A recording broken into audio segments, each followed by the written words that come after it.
অনেকে কথা বলছে যে আমি রাজনৈতিক কথা বলি অমুক তমুক। আমি কোনো রাজনীতি কথা বলি না, কারণ আমার বাপও দাঁড়ায়নি, ও শেখ হাসিনাও আমার মা না, খালেদা জিও আমার মাসি না, আর ওই জামাতি ইসলামের আমার বাবা না, আবার সবাই আমার আপনজন। যদি আমার সনাতনের পক্ষে, আমার সনাতনের এই লাঞ্ছিত, বঞ্চিত এবং নিপীড়িত জাতিকে যদি আশ্রয় দান করে, এদের যদি এই সম্পত্তি থেকে বিতাড়িত না করে, যদি সনাতনী জাতি নিশ্চিন্তায় যে ঘুমাবার দেবে, আমি তার সাথে সম্বন্ধ স্থাপন করে তাকে বাবার চিন্তায় ভালোবাসবো। আর যে আমার সনাতনী জাতিকে, আমার মন্দির মসজিদ ভাঙবে, আমার মন্দিরকে ভাঙবে, আমার সনাতনীর প্রতি অত্যাচার করবে, আমার মা বোনদের ইজ্জত নিয়ে টানাটানি করবে, আমার বাড়ির কুকুরটাকে যতটুকু শ্রদ্ধা করি, ওকেও আমি তাও করি না। কুকুরের চেয়ে ঘৃণার চোখে দেখি আমি তাকে, যে আমার স্বজাতিকে ঘৃণার চোখে দেখবে। এজন্য আমার কথা হচ্ছে, আমি কোনো দল যে মধুময় আলোচনা এই সচল ভাগবতের বদন হইতে অচল ভাগবতের কথামৃত হৃদয়ে ধারণ করি আপনাদের মধুর ভাগবতের কর্ণকুহরে পৌঁছিয়ে দিয়েছেন, এই যোগ্যতা আমার মধ্যে নেই। তথাপি বাবার কাছ থেকে যে কথাটা আস্বাদন করেছি, যে পিতৃ শ্রদ্ধা পিতার কাছে নয়, পুত্রের কাছে, আর ভগবানের ভালোবাসা, ভগবানের প্রতি সেই ভক্তি, এটা ভগবানের কাছে নয়, ভক্তের কাছে। এই জন্য আজকে আমি ভগবানের প্রণাম মন্ত্রটাকে স্থগিত রেখে শুধু বৈষ্ণব প্রণাম মন্ত্র দিয়ে শুরু করলাম। কারণ সাধু মুখে রসবাণী হরে হরে, আর প্রাতঃস্মরণীয় পূজ্যপাত শ্রীধাম বৃন্দাবনী রাধাকুণ্ডের ভূতপূর্ব শ্রী গদিয়ান মহন্তজি 178 পণ্ডিত প্রবর শ্রীলি অনন্ত দাস গোস্বামী মহারাজ, আমি তার শ্রীপাদ পদে প্রণতি জানাই। তেনার লেখনী একটা গ্রন্থ আছে, সাধুকে হরিকথা। আজকে বাবাজি আলোকে আমার এখন হারিয়ে গেছি, কারণ সর্বপ্রথম যিনি আমাদের মধ্যে হরিকথা প্রচার করেছেন, আমাদের গৌর হরিদাস শুভঙ্কর, অতীব মধুময়, যেমন প্রেম বদনখানা দেখলেই যেন ভক্তির উদয় হয়। আর যার বদন নয়, অধরামৃত থেকে ভগবানের পবিত্র কৃত কথা আস্বাদন করলে মনের মলিনতা দূরীভূত হয়ে যায়। তিনি তো আমার দক্ষিণ পাশে বসে অবস্থান করছেন। আমি আর কৃষ্ণ কথা এখন ভুলে গেছি, কৃষ্ণ কথাটা ভুলে গেছি। তথাপি আপনাদের মধ্যে আজকে আসার কথা ছিল না, আমাকে বারংবার বলার পরে বলেছি, যদি প্রভু কৃপা করে তাহলে যে আস্বাদন করব, কারণ ব্যক্ত করব না। তথাপি মহাপ্রভু আপনাদের চরণপ্রান্তে টেনে এনেছে। আজকে হরিকথা শ্রবণ করেছেন, আজকে যাকে স্মরণ, এটা কিন্তু কোনো মৃত্যু দিবসই নয়, মানুষ কখনো মরে না। যদি বলি মানুষ মরে যায়, তাহলে মৃত্যু ভাষাটা আসলেন কেন? যেখানে মরার কথা, সে মরাটাকে আমরা যেখানে সংযোজন করি, ওটা কিন্তু মৃত্যু নয়। এটাকে তাহলে শ্রীমদ্ ভগবদ গীতা মিথ্যা হয়ে যাবে। গীতায় বলেছি, পরমাত্মাটা হচ্ছে মানুষের যেমন পোশাকটাকে পরিবর্তন করে, পরমাত্মা তদ্রূপ দেহটাকেও পরিবর্তন করে। তাহলে আমার শ্রীমদ্ ভগবদ গীতার অনুপাতে, গীতার আলোকে সনাতনী কখনো মৃত্যু বরণ করে না। দেহ মরে, আত্মা মরে না। সনাতনী এমন একটা ধর্ম, আজকে আমি কিন্তু কথাটা একটু অন্য কায়দায় বলছি, একটু আস্বাদন করুন। যেহেতু দূর দূরান্ত থেকে অনেক ভক্ত এবং ভক্তিমতী মা বাবারা আসছেন, আমি সর্বপ্রথম মায়েদের চরণে হাত রেখে বলছি, মস্তকগুলো রেখে বসুন। বাবা তো শাসন করে না, কিন্তু আমি ছাড়বো না। এটা আমার এখন একটু অভ্যাস। এই অভ্যাসটা, এই দোষটা, এটা দোষী, এই দোষটা আমার কোনো দোষ নেই, এই দোষটা আপনাদের। এর কারণ আপনাদের সবার সন্তান হলে মুখে মধু দেয়, আর আমি জন্মিবার পরে হয়তো নিম পাতা দিচ্ছে, এই জন্য আমার একটু কড়া কথাই হয়। তো যাই হোক, কারণ বাবা এত সময় ভক্তি মার্গের কথা বলেছে, আমি একটু তার উল্টো দিকে আলোচনা করছি। উল্টো দিকটা কোথায়? আমার দাদুগুরু, আমার সর্বপ্রথম গুরুদেব যিনি শ্রীল গোপালচাঁদ গোস্বামী, দ্বিতীয় যিনি যার চরণে আবার গুরুরূপে যাকে বরণ করে নিয়েছি, 178 শ্রী শ্রী মুরারি মোহনদাস বাবাজি মহারাজ। আমার সেই দাদুগুরু তিনকড়ি গোস্বামী মহারাজ, তিনি বলতেন, আগে ভক্ত হওয়ার চেষ্টা করো না, আগে ভদ্র হওয়ার চেষ্টা করো। তুমি আগে ভক্ত হবে, তোমার পাত্রটা যদি পরিত্যাগী, পাত্রটা যদি পবিত্র না থাকে, আর পাত্রটা যদি তোমার পরিষ্কার না থাকে, যত মূল্যবান বস্তুই সেই পাত্রে রাখা হোক না কেন, সেই পাত্রের গুণে মূল্যবান বস্তু অনাদরীয় হয়ে যাবে, আদরের সহিত কেউ গ্রহণ করবে না। তাহলে যদি সেটা হয়, ওনার একটাই কথা ছিল যে আগে ভক্ত হতে চেষ্টা করো না, আগে ভদ্র হতে চেষ্টা করো। আর তুমি যদি ভদ্র হতে পারো না, যেমন মহন্তের স্বভাব হয় তরাতে পামর, নিজ কার্য নাই তবু যায় পরঘর। আজকে বাবার এত চমৎকার চমৎকার কিছু ভজনীয় দিক থেকে আলোচ্য বিষয় আমার এ জীবনে সম্ভব নয়। বাবা যেখানে আমাকে আলোচনার মধ্যে দাঁড় করিয়েছে, ওখানে যাওয়ার মতো কোটি জন্মে আমার যোগ্যতা হবে না, তথাপি বাবার সেই আলোকে কথাটা বলছি। তাহলে আমি যদি ভদ্র হতে পারি, তাহলে আমার কারোর কাছে যেতে হবে না, কিন্তু এই কৃপাভাজন জন, যিনি কৃপা করবার জন্য, কৃপা নয় মহৎ করেন করুণা,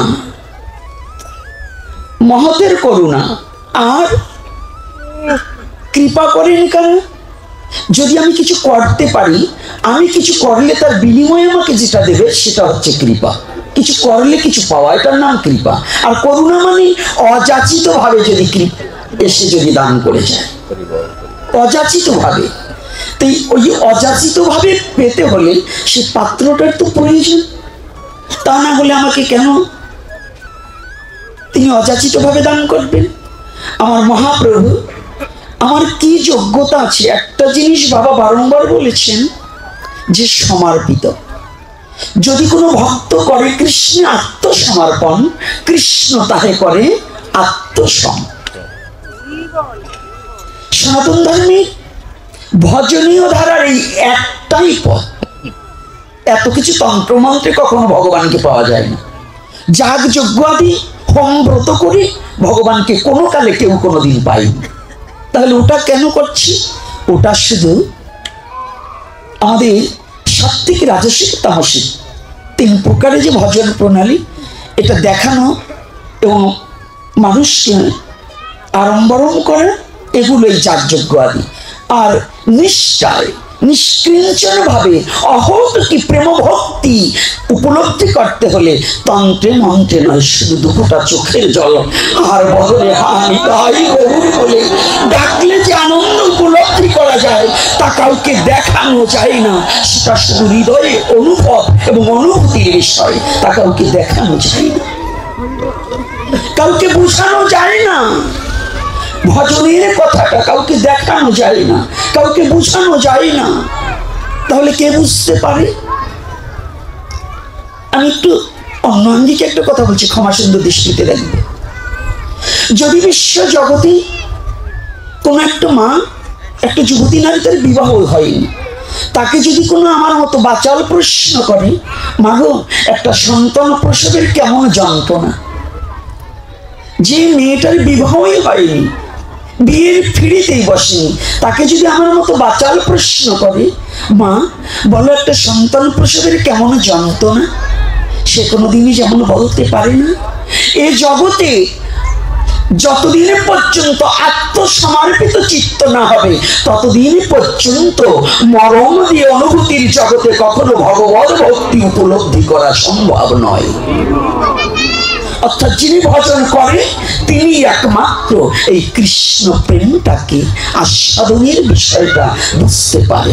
যিনি ভজন করেন, তাহলে ভজন কেমন?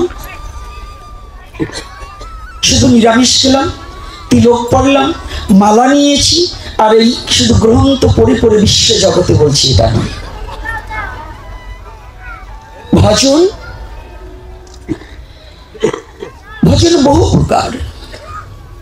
এই যে আপনারা ছুটে এসেছেন আজকে আমার বিল্লমঙ্গল বাবার বদন হইতে হরিকথা আস্বাদনের জন্য, আজকে কিন্তু আমার আসার কথা নয়।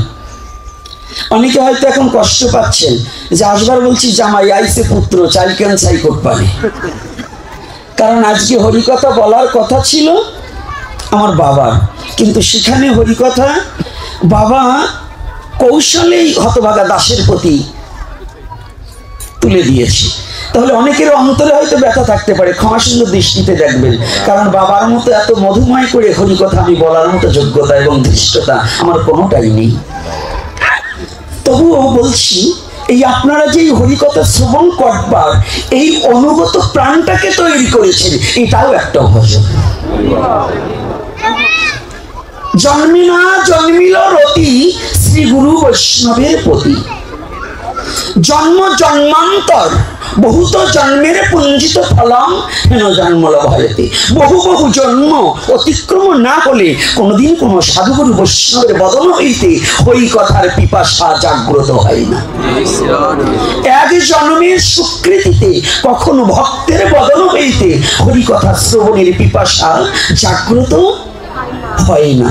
তাহলে বহুত জন্মের পুঞ্জিত ফলম হেন জন্মল ভয়তে, বহু বহু জন্ম অতিক্রম করে এই জন্মটায় হয়তো ভগবত ভক্তের বদন হইতে ভগবানের কথা শ্রবণ করার মতো পিপাসা এবং লালসা জাগ্রত হয়েছে। লোক আমাদের কয়টা রিপু বাবা? আরে বলুন না কেন, আপনারা তো আমাদের চেয়ে ভালো জানেন। 6টা রিপু কি কি? প্রথম বলছি কাম, ক্রোধ, লোভ, মোহ, মাদ, মাৎসর্য। আচ্ছা, এই 6টা রিপুকে আমাদের সমস্ত সাধুরা কিন্তু গুরুদেবরা বলছে 6টাকেই পরিত্যাগ করার কথা, নাকি? এই 6টা থাকলে কি ভজন হবে? হবে না। একটা নতুন সংবাদ আজকের এই কলিযুগের জন্য, একটা নতুন সংবাদ, এর একটাকেও ত্যাগ করা যাবে না। এই কলিযুগের জন্য একটাকেও ত্যাগ করতে পারবেন না। তাহলে কি? একটাকেও ত্যাগ করা যাবে না, প্রত্যেকটাকে রাখতে হবে, কিন্তু এর একটু তাৎপর্য বিষয়ক কথা আছে। যেমন একটা ছুরি ডাকাতের হাতে থাকলে একজনের প্রাণ নিয়ে নিবে, যদি কোনো ডাক্তারের হাতে থাকে তাহলে একজনের প্রাণ রক্ষা করবে। রাধে রাধে। কাম হচ্ছে এমন একটা জিনিস, এই কাম যদি মানুষের হৃদয়ে না থাকে সে মানুষ কখনো হাঁটতে চলতে পারে না। তাহলে কামও কিন্তু ভগবান স্বীকার করেছে, কাম রূপেও আমি। তাহলে কি কামটাকে অনাচারী ভাবে ব্যবহার না করে সঠিক জায়গায় যদি প্রয়োগ করে তাহলে কাম কিন্তু খারাপ নয়। তাহলে লোক, ক্রোধের প্রয়োজন নেই। আমাদের সনাতন ধর্মেতে একটা মন্ত্র যা পেয়েছি না, সাধু মারার ভালো একটা কায়দা পেয়েছি। ত্রিনাথ কৃষ্ণেছেন তরুরে বসুষ্ণ অমানেন মানদেন কীর্তনিয়া সদা হরি। সনাতন ধর্মের এই একখানা শ্লোক দিয়ে না সনাতন ধর্মকে শেষ করার একটা কায়দা করে দিয়েছি। আরো যে শ্লোক আছে সে জায়গা কিন্তু আমরা যাচ্ছি না। শুধু মহাপ্রভু ত্রিনাথ কৃষ্ণেছেন, তিনের মতো নিচে হও, তরুণের বৈষ্ণ, তরুর মতো সহ্য ক্ষমতা করো, অমানেন মানদেন, যে তোমাকে মারবে তথাপি তার কাছ থেকে করজোর করে চলে আসে। যুব সমাজ একটু ভালো করে আমার কথাটা শুনবে। আজকে আমি কিন্তু একটু এই 6টা রিপু একটু ব্যতিক্রম করে আলোচনা করছি, বাবা যেন আমার প্রতি কষ্ট নেয়। এটা কি আলোচনা একটু করবো না করবো না?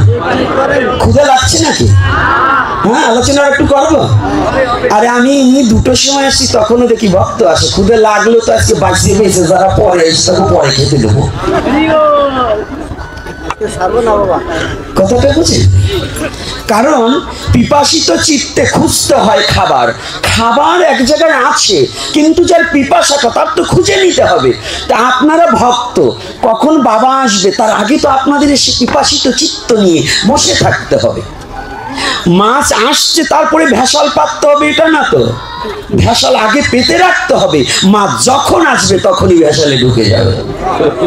হ্যাঁ, তাহলে আমরা ভক্ত হয়েছি মা যখন আসবে তখন, পাঠক কখন আসবে তখন আসবো। কিন্তু না, নিয়মটা হচ্ছে পাঠক আসার আগে আমার ভক্তির আসনটা পেতে দিয়ে বসে থাকতে হবে। কেননা এই পাঠের সর্বপ্রথম শ্রীল সুখদেব গোস্বামী আগে আসেনি, আগে এসেছিলেন মহারাজ পরীক্ষিত। মহারাজ পরীক্ষিত বসেছিলেন কোন দিকে দিয়ে আসবেন, কে আমার মনের এই জীবন জিজ্ঞাসাটার উত্তরটা দিতে পারেন, আমি কার কাছে জীবন জিজ্ঞাসাটা করবো। তাহলে আজকে যদি মনে করেন রামপদর বাড়ি, এটা নয়, এটা হরিদ্বার ব্রহ্মকুণ্ড সরস্বতী নদীর পার।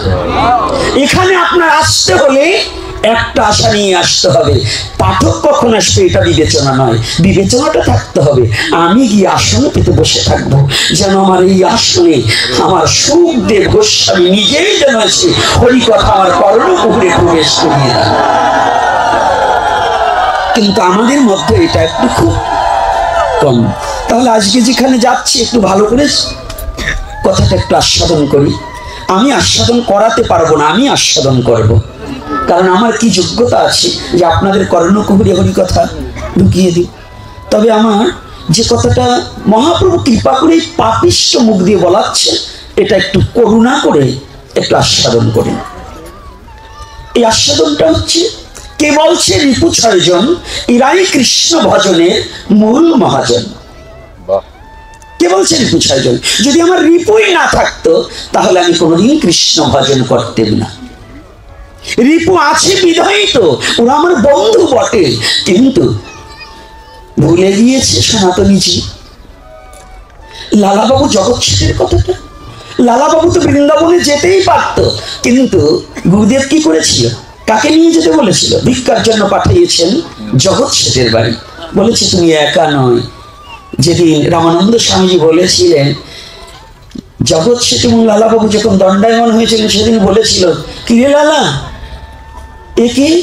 বলছে যার সাথে সারা জীবন আমার মনোদ্বন্দ্ব ছিল, আজ সে আমার বন্ধু হয়ে গিয়েছে। বলছে তোমার এই বন্ধুটাকে তৈরি করার জন্যই আমি তোমাকে ওর বাড়ি পাঠিয়েছিলাম। আজ তুমি একা নয়, তোমরা 2 বন্ধুই শ্রী ভজনের জন্য শ্রীধাম বৃন্দাবনে গমন করো। তো তদ্রূপ আমার রিপুকে যদি আমি সারা জীবন রিপুই ভাবি, তাহলে আমার দ্বারা ভজন হবে না। রিপুটাকে যেদিন আমি বন্ধু তৈরি করতে পারবো, তাহলে এই রিপুর দ্বারা আমার গোবিন্দ সেবা হবে। তখন আমি একা নয়, 7 জনে মিলেই গোবিন্দ সেবা করতে পারবো। তাহলে আমরা রিপুর দোষ না দিয়ে রিপুগুলোকে বন্ধু করার প্রক্রিয়াটাকে আমাদের জানা একান্ত প্রয়োজন। তাহলে কি ক্রোধটা কোথায়? মহাপ্রভুর ক্রোধ ছিল না? ছিল কি না? চাঁদকাজিকে যেদিন উদ্ধার করেছিল, খোল ভেঙে দিয়েছিল, সেদিন মহাপ্রভু মশাল মিছিল করেছিল কি না? আজকেই জীবন্ত ভাগবতের কাছ থেকে শ্রবণ করুন, শুধু সায় দেবে, করেছিল কি না? তা আপনারা তো সনাতনী, আপনাদের এমন কোনো ক্রোধ আছে তো যে নিজের স্বধর্মটাকে রক্ষা করতে হলে যদি ওরকম খোল ভাঙা অসুরের দল আসে, সেটার প্রতিহত করার জন্য দাঁড়াতে পারবেন তো? রাধে রাধে, পারবেন তো? তো পিছনে হাত নেই নাকি? তো ভগবান হাত দেয়নি না হাতে শক্তি? তো ভগবান যদি হাত দিয়ে থাকে, শক্তিও দিয়েছে, তাহলে হাতটা তোলে না কেন?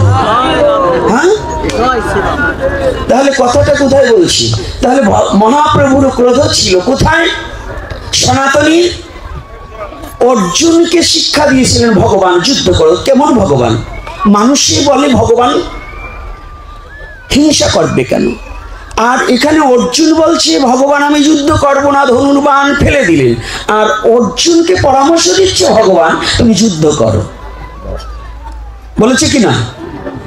এখন কি ভগবান কি হিংসুটে ভগবান? তাই হিংসুটে ভগবান কেন? তাহলে ভগবান যুদ্ধ করতে বললেন কেন? এর একটা কারণ আছে। ক্যান্সার বহুবিধ। যদি মনে করেন আপনার হাতের তালুতে ক্যান্সার হয়েছে, কিংবা একটা মায়ের স্তনে ক্যান্সার হয়েছে, এখন এই ক্যান্সারের জীবাণুটা যদি সারা গায়ে ছড়িয়ে পড়ে, লোকটা মারা যাবে। ডাক্তারের কাছে যাওয়ার পরে ডাক্তার পরামর্শ দিলেন যদি ওই স্তনটা কেটে ফেলা হয় কিংবা এই হাতের কবজিটা কেটে ফেলা হয়, তাহলে এই ব্যক্তিটা বেঁচে যাবে। এখন কোনটা করণীয়? এই কথা বলতে হবে, কোনটা করণীয়? আমার বেঁচে থাকা প্রয়োজন না মরে যাওয়া প্রয়োজন? যদি আমার বেঁচে থাকার জন্য একটা হাত নাও থাকে তাহলে আমার হাতটা পরিত্যাগ হয়ে যাক, তবু তুমি বেঁচে থাকতে পারছি। একটা স্তন না থাকলে আমার সৌন্দর্য নষ্ট হবে না, তবে আমি বেঁচে থাকতে পারবো, আমার গোবিন্দের নাম করতে পারবো। অর্জুনকে সেই শিক্ষা দিলেন, তোমার ওই ক্যান্সার রূপ অধর্মকে বিনাশ করে দিয়ে তুমি ধর্ম প্রতিষ্ঠার জন্য যুদ্ধ করো, তাতে তোমার কোনো পাপ হবে না। তাহলে ক্রোধ আছে, ক্রোধ করা কোনো দোষ নেই, কিন্তু ক্রোধটা হতে হবে অধর্মের প্রতি, অন্যায়ের প্রতি। রাধে রাধে, কথাগুলো কি বোঝা যাচ্ছে না কষ্ট হচ্ছে? মায়েরা কি ক্ষুধা লেগেছে নাকি? ক্ষুধা লাগেনি? আচ্ছা আচ্ছা, রাধে রাধে। মাঝে মাঝে একটু শুনে নিতে হয়, নাহলে আমাদের আবার ওই গাড়ি চলছে তো ট্রেন, ওই সব জায়গায় তো ব্রেক করা যাবে না। এই জন্য মাঝে মাঝে একটু শুনে নিলাম যে আপনাদের ক্ষুধা লাগলে বন্ধ করে দেবো। তো এইবার দেখুন, তার লোভ যদি না থাকে, আপনারা আসছেন কেন? এখানে প্রত্যেকটা ব্যক্তি লোভী। লোভী কি না বলুন? একজন ব্যক্তি বলুন যে আজকে লোভ নেই, একজন ব্যক্তি হাত তুলে বলুন যে লোভ নেই। অর্থাৎ এই লোভের একটু গতাগতি আসে। আপনারা অনেক রাস্তা দিয়ে হেঁটে এসেছেন, এখন এই শীতের সিজনে অনেক সবজি হয়েছে, পরের বাগানের দিক লোভ করেননি, পরের আলু পটল বেগুনের দিক লোভ করেননি। লোভটা ছিল কোথায়? আজকে রামপদর বাড়ি গিয়ে আমার বিল্লমঙ্গল বাবা আসবে, শুভঙ্কর আসবে, তাদের বদল হইতে হরিকথা স্মরণ করবে। এই যে লালসা, এই যে পিপাসাটা নিয়ে ছুটে এসেছেন, এই লোভটা নিয়ে যে ছুটে এসেছেন, এই লোভ যেন জন্ম জন্মান্তরে প্রতিটা ভক্তের হৃদয়ে সহস্র গুণ বৃদ্ধি পায়। এই লোভ যেন কোনদিন না কমে যায়, এই লোভ যেন প্রতিটা ভক্তের হৃদয়ে জাগ্রত হোক, প্রতিটা জীবের হৃদয়ে জাগ্রত হোক। কোন লালসা?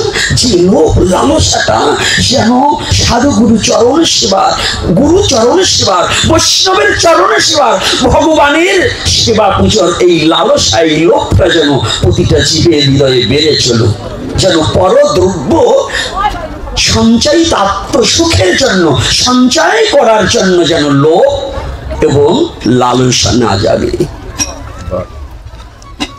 নাকি? রাধে রাধে। তাহলে আজকেও খানি, তাহলে আমরা কোথায় ধরা পড়ে গিয়েছি?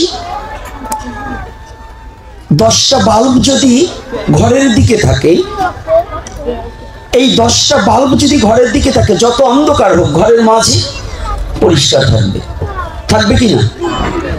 আর যদি ঘরের বাল্ব না লাগিয়ে ওই বাল্বের মুখগুলো যদি, ফোকাসগুলো যদি বাহির দিকে থাকে, যদি ঘরের মধ্যে না থাকে, তাহলে ঘর কি অন্ধকার থাকবে না আলো থাকবে?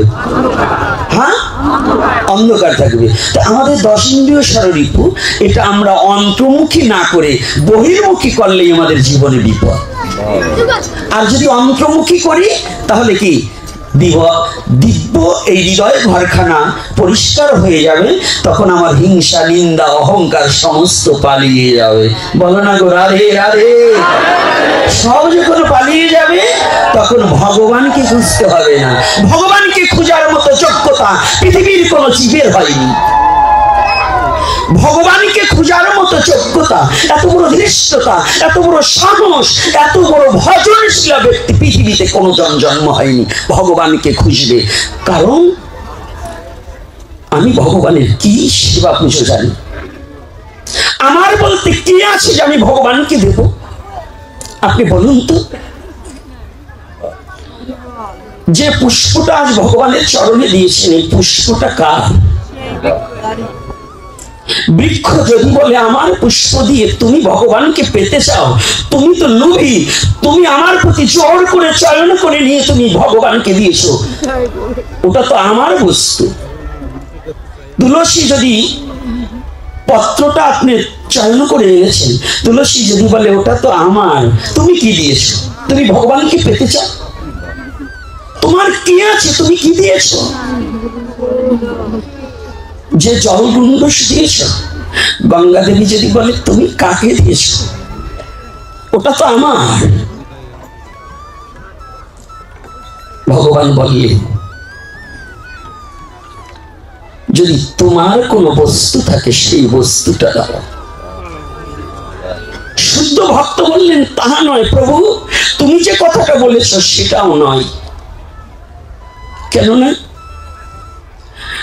আমি যে বদনে হা কৃষ্ণ বলবে, বদন খানাও তো তোমার দেওয়া।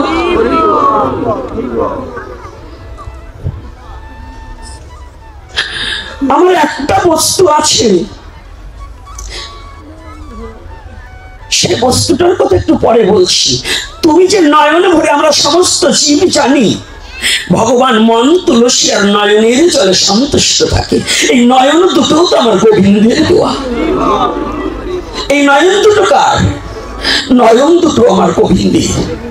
তুই কাহা কৃষ্ণ বলে যে কাঁদবো, এই নয়ন দুটো গোবিন্দের। জল তো নয়নের জল আমার গোবিন্দের, আমার বলতে কি আছে? শুদ্ধ নিষ্কিঞ্চন ভক্ত বললেন, প্রভু আমি যে নয়নে কাঁদবো, আমি যে তোমার বদন দেখার আকাঙ্ক্ষা করব, তোমার চরম দর্শনের আকাঙ্ক্ষা করব, এই যোগ্যতাও আমার নেই। সবই তো তোমার। তবে একটা কথা বলি প্রভু, যদি তুমি কৃপা করে গ্রহণ করো, আমার একটা বস্তু আছে, সে বস্তুটা কি জানো? এই নয়নের জল তোমার, মন তোমার, বদন তোমার, কর্ণ তোমার, সবই তোমার, শুধু আমার একটু আছে অহংকার। আমার একটা জিনিস, আমার শুধু অহংকার। কারণ আমি তোমাকে পাশরিয়ে, তোমার সমস্ত কিছু, মূল মালিককে ভুলে গিয়ে পরের দ্রব্য আমার করে আমি বলছি আমার গাড়ি, আমার বাড়ি, পুত্র আমার, কন্যা আমার, রাজ্য আমার, সাম্রাজ্য আমার, শাসকার পৃথিবী আমার, শুধু আমার আমার করে যাচ্ছি। ভাই আমার, বন্ধু আমার, তুমি একটু করুণা করে এই আমার অহংকারটুকু যে আমার আমার বলে, এই আমারটুকু তোমার চরণে যেদিন তুমি টেনে নিবে, সেদিন জীবনে আমার জীবন সার্থক হবে, তার আগে না।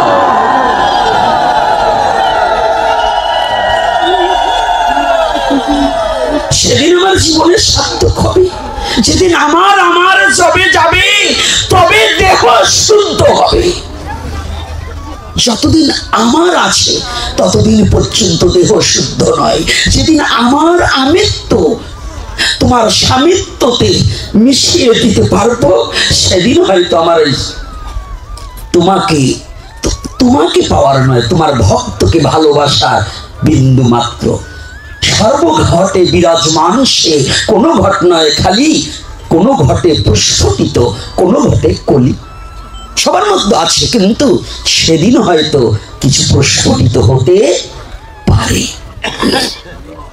আজকে আমরা যে কথাটা বলছি, সনাতনী জাতি, আজকে যারা মায়েরা বাবারা এসেছেন, পৃথিবীতে যত ধর্মই আসুক, আমি অন্য কোনো ধর্মের কথা বলি না, আমি আমার স্বধর্মের কথা বলি। স্বধর্ম নিধানাং শ্রেয়, পরধর্ম ভয়াবহ।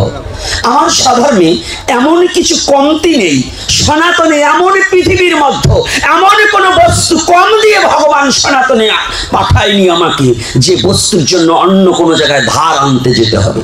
আমি সেই ধর্মটায় জন্মগ্রহণ করেছি, যে ধর্ম সারা জীবন ধার দিয়েছে, কারো কাছে হাত পেতে, ভিক্ষার হাত বাড়িয়ে কোনোদিন হাত পেতে ধার আনেনি। আমি সেই ধর্মে জন্মগ্রহণ করেছি, সেই ধর্মটার নামই সনাতন ধর্ম। সেই ধর্মের নাম কি মনে আছে তো? যে ধর্মে কারো কাছে হাত পাততে না, পৃথিবীর কোন ধর্মের গ্রন্থের রেফারেন্স টানতে হবে না, অন্য কোন ধর্মের রেফারেন্স সনাতন ধর্মের গ্রন্থে কোথাও খুঁজে পাবেন না।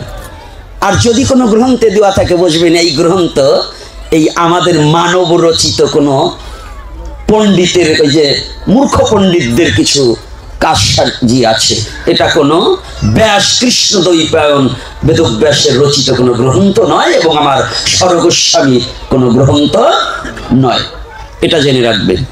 কারণ এখন তো বর্তমানে আমাদের ওই যে মত পথের আর অবশেষ নেই, ওই ইচ্ছা মতো স্বেচ্ছা মতো নানা মুনি নানা মতো কয়। ইচ্ছা মতো যার যার মতো করে বিভিন্ন রকম প্রকাশ করা হয়। কিন্তু আমি এমন একটা ধর্মে জন্মগ্রহণ করেছি, এই সনাতন, যে সনাতনে কারো কাছে ধার ভিক্ষার হাত বাড়াতে হয় না। হে যুব সমাজ, আমার মনুষ্যকুলে জন্মগ্রহণ করলে বহু জায়গায় যাওয়া যায়, কিন্তু বহু জন্মের সুকৃতি ভিন্ন সনাতন ধর্মে জন্মগ্রহণ করা যায় না। কথাটা কি কষ্ট হচ্ছে নাকি? হ্যাঁ, কষ্ট হচ্ছে। বহু জন্মের স্বীকৃতি না থাকলে সনাতন ধর্মে জন্মগ্রহণ করা যায় না। তাহলে এই সনাতনে জন্মগ্রহণ করে ওই যে শ্লোকখানা শিখেছেন, এই শ্লোকখানা সব জায়গায় প্রয়োগ করা যাবে না। কারণ আমাদের কবি দুজন, একজন জাতীয় কবি, একজন বিশ্বকবি, আরো অন্য কবি আছে। হ্যাঁ, কিন্তু জাতীয় কবি হচ্ছে কাজী নজরুল ইসলাম আর বিশ্বকবি হচ্ছে রবীন্দ্রনাথ ঠাকুর। দুজনের দুটো উক্তি আছে, মানতে হলে দুটোই মানবেন। কোনটা? একটা বলছি, বিশ্বকবি রবীন্দ্রনাথ ঠাকুর বলছে, আমার মাথা নত করে দাও হে তোমার চরণ ধুলার তলে, সকল অহংকার হে আমার ডুবাও চোখে জলে। বেশ ভালো কথা। আবার এইবার যে নজরুল বললেন, বলো বীর উন্নত মম শির, এখন কোনটা মানবেন? মানবেন কোনটা? একজন বললেন আমার মাথা নত করে দাও, আর একজন বললেন বলো বীর উন্নত মম শির। এখন মানবেন কোনটা? এই দুটো কথা যদি একজন ছেলে পড়ে, এখন ওই ছেলের মধ্যে সন্দেহ হবে না যে আমি কোনটা মানব? কি সন্দেহ হবে কি না? তাহলে সন্দেহের কোনো কারণ নেই। অর্থাৎ ক্ষেত্র ক্ষেত্র গো বিভাগ যোগ, সনাতন ধর্মে বলছে ক্ষেত্র বুঝে ওই কথা প্রয়োগ করতে হবে। যদি ক্ষেত্র না বুঝে কথা প্রয়োগ করো, তাহলে সারা জীবন মায়ের খেতে হবে, কোনোদিন তুমি মাথা উঁচু করে দাঁড়াতে পারবে না। বলছে কেন? বিশ্বকবি রবীন্দ্রনাথ ঠাকুর বলেছিলেন, উনি ভক্তির প্রতীয়মান মূর্তি হিসাবে উনি জগজ্জীবকে বললেন, যদি কোনো সাধুগুরু বৈষ্ণবকে দেখো, তুমি তোমার মাথাখানা অবনত মস্তকে তার চরণে প্রণাম করে বলো যে আমার মাথা নত করে দাও হে তোমার চরণ ধুলার তলে, সকল অহংকার হে আমার ডুবাও চোখের জলে।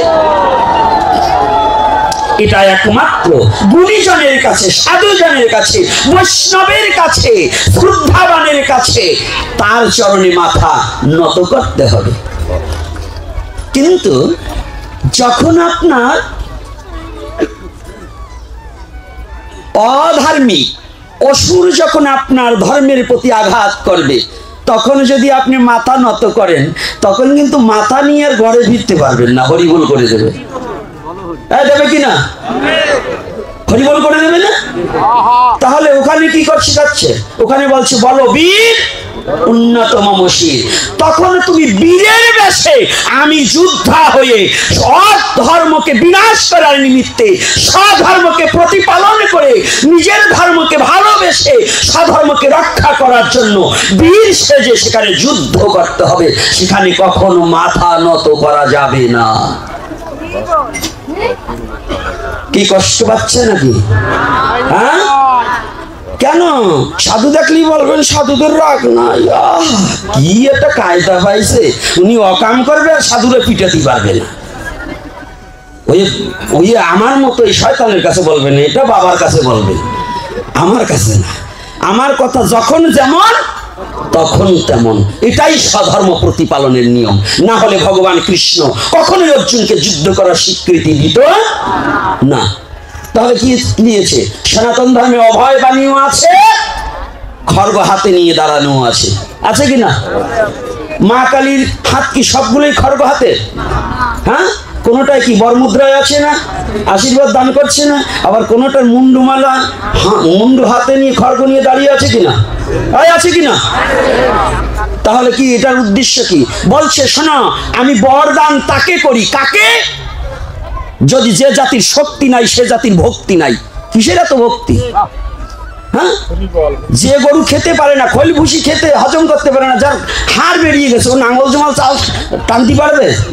তো সনাতনী জাতি শক্তি না থাকলে ভক্তি থাকবে না। আগে শক্তিমান হও, শক্তি যদি থাকে ভক্তি আসবে, আর যদি ভক্তি থাকে তাহলে তোমার মুক্তি আসবে। যদি শক্তি আর ভক্তি, যদি শক্তিবিহীন ভক্তিকে চাও, জীবনে কোনোদিন মুক্তি পাবে না। জীবনে কোনোদিন মুক্তি পাবে না।